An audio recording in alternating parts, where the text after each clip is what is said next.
All right, today we're cracking open a playbook. This is for anyone who doesn't just want to make something new, but something that really, truly matters. We're not talking about small improvements here. We're talking about the kind of innovation that totally changes the game. So let's get into it.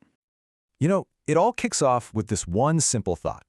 The best, most world-changing ideas, they almost never look brilliant when you first hear them.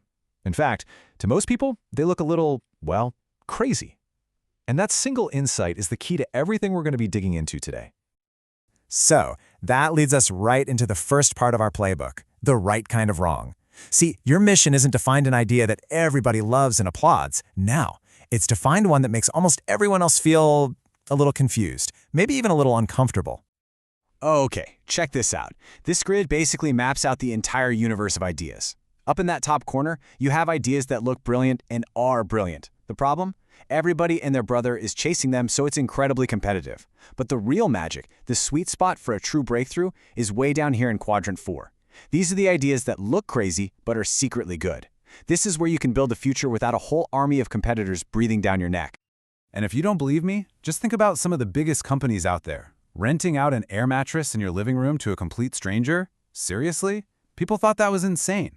A messaging service where you can only type 140 characters? Everyone dismissed it as a silly toy. An online bookstore when everybody loved going to their cozy local shop? All of these look like objectively terrible ideas, but they were built on a secret, a non-obvious truth about where the world was really heading. So here's the big shift, the real takeaway. You have to stop asking, is this a good idea? And start asking a much, much more powerful question. Okay, let's assume for a second this is a good idea. Why does it look like a bad one to everybody else? Because the answer to that question, well, that's your secret weapon. That's the unique insight that you have and nobody else does. Okay, so you found your crazy idea hiding in plain sight. Awesome, but hold on, because here's the paradox. Before you can successfully break the rules, you have to understand them deeply, profoundly. And that's what our next section is all about. Mastery before rebellion. This is a path that pretty much everyone, from an artist to an athlete to an engineer, has to walk. First, you just watch. You absorb the fundamental rules, the grammar of your field. Then, you put in the work, acquiring skills through thousands of hours of practice until the patterns are just second nature. And only then, once you have that deep, intuitive competence, can you get to the final stage, experimentation. That's where you can finally go beyond the rules to create something brand new. And here's the thing, you can't skip the steps. You just can't. There's this great story about an ambitious young cook. He shows up at a world-famous restaurant, just bursting with all these wild, creative ideas for new dishes. On his first day, he pitches them to the master chef. The chef listens patiently and then just looks at him and says, "Make me an omelet." Well, guess what? The young cook's omelet was a total disaster. For the next 6 months, he wasn't allowed to invent a single thing. He just had to master the absolute fundamentals, like making that perfect omelet, day in and day out. So that young cook, he learned there are 2 huge traps on this journey. On one hand, you have the perpetual apprentice. This is the person who gets really good at the basics, but is just too afraid to ever try something new. On the other hand, you have the arrogant innovator, who tries to break all the rules without ever bothering to understand why they were there in the first place. The real magic, the real mastery, is walking that tightrope right between them. Okay, so let's recap. You've got your promising, crazy idea, you've put in the reps to master your craft. Now what? How do you actually navigate the fog of creating something that's never existed before? How do you find your way forward when there's no map? Well, for ages, the way people built stuff was what they call the waterfall model.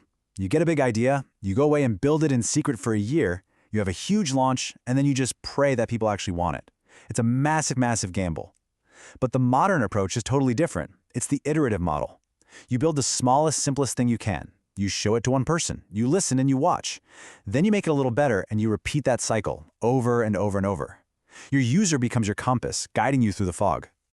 The founder of LinkedIn, Reid Hoffman, he just nailed it when he said this. The whole point of your first version isn't to be perfect. Of course it's not going to be perfect. The goal is just to start the conversation, to kick off that feedback loop as fast as you possibly can, even if what you've built feels kind of raw and unfinished. But it's not just about how you build, it's also about where you look for these game-changing ideas. And one of the most powerful places to look is in something called the adjacent possible. To get what that means, let's start with an old, established platform, like print media. Think about all its rules. Distribution is expensive, a few powerful gatekeepers decide what gets published, and there's limited physical space on the page. And then, boom, a totally new platform comes along, like the web, and it just shatters all those old rules. All of a sudden, distribution costs basically drop to zero. Those powerful gatekeepers lose all their power, and physical space becomes infinite. Now, a shift like this doesn't just make the old things a little bit better. It creates this vast, unexplored territory of brand new possibilities. That is the adjacent possible. It's like a whole new continent appears on the map, a space where things that were literally impossible before can now be built for the very first time. And that's the gold mine. And this is where it all comes together. We've talked about finding the crazy idea, about mastering the rules, and about navigating the path forward. Now we get to the final and most crucial piece of the playbook, the Maverick's edge. So check out this matrix. You've got incumbents who know the rules of their industry so well that they're trapped by them. Then you've got amateurs who break the rules, but only because they don't know any better. But the most powerful person, the true agent of change, is the Maverick. This is someone who has the deep skills of an insider, but still has the rebellious, questioning mind of an outsider. They break the rules by choice, not by accident. So what drives a maverick? What really gets him out of bed in the morning? It's not always money or status. More than anything, it's the thrill of the clever hack.